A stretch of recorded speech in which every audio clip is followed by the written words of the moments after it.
श्राद्ध पक्ष की कहानी। श्राद्ध पितृपक्ष की लोक कथा के अनुसार जोगे तथा भोगे दो भाई थे। दोनों अलग अलग रहते थे। जोगे धनी था और भोगे निर्धन। दोनों में परस्पर बड़ा प्रेम था। जोगे की पत्नी को धन का अभिमान था, किंतु भोगे की पत्नी बड़ी ही सरल हृदय वाली थी। पितृपक्ष आने पर जोगे की पत्नी ने उससे पितरों का श्राद्ध करने के लिए कहा, तो जोगे इसे व्यर्थ का कार्य समझकर टालने की चेष्टा करने लगा। किंतु उसकी पत्नी समझती थी कि यदि ऐसा नहीं करेंगे तो लोग बातें बनाएंगे। फिर उसे अपने मायके वालों को दावत पर बुलाने और अपनी शान दिखाने का यह उचित अवसर लगा। अतः वह बोली, आप शायद मेरी परेशानी की वजह से ऐसा कह रहे हैं, किंतु इसमें मुझे कोई परेशानी नहीं होगी।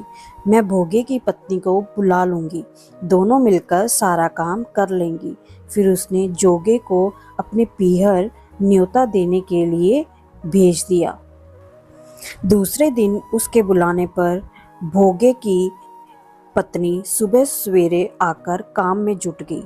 उसने रसोई तैयार की, अनेक पकवान बनाए, फिर सभी काम निपटाकर अपने घर आ गई। आखिर उसे भी तो पितरों का श्राद्ध तर्पण करना था। इस अवसर पर जोगे की पत्नी ने उसे रोका, वह ना रुकी। शीर की दोपहर को हो गई। पितृभूमि पर उतरे। जोगे भोगे के पितर पहले जोगे के यहाँ गए तो क्या देखते हैं कि उसके ससुराल वाले वहाँ भोजन पर जुटे हुए हैं। निराश होकर वे भोगे के यहाँ गए। वहाँ क्या था, मात्र पितरों के नाम पर अग्यारी दे दी गई थी। पितरों ने उसकी राख चाटी और भूखे ही नदी के तट पर जा पहुँचे। थोड़ी देर में सारे पितर इकट्ठे हो गए और अपने अपने यहाँ के श्राद्धों की बड़ाई करने लगे। जोगे भोगे के पितरों ने भी अपनी आप बीती सुनाई।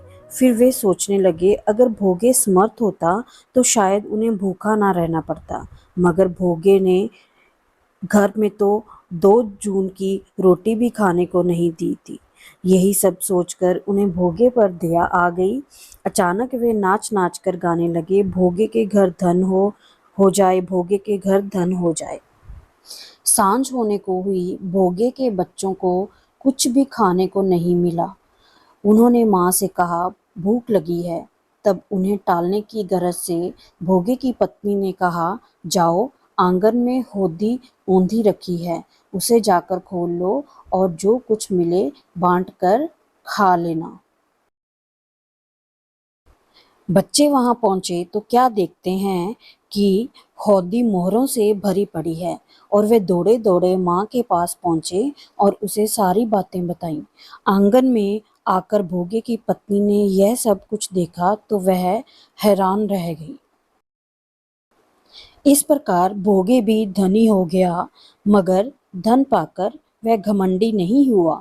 दूसरे साल का पितृपक्ष आया। श्राद्ध के दिन भोगे की स्त्री ने 56 प्रकार के व्यंजन बनाए। ब्राह्मणों को बुलाकर श्राद्ध किया, भोजन कराया, दक्षिणा दी। जेठ जिठानी को सोने चांदी के बर्तनों में भोजन कराया। इससे पितर बड़े प्रसन्न तथा तृप्त हुए।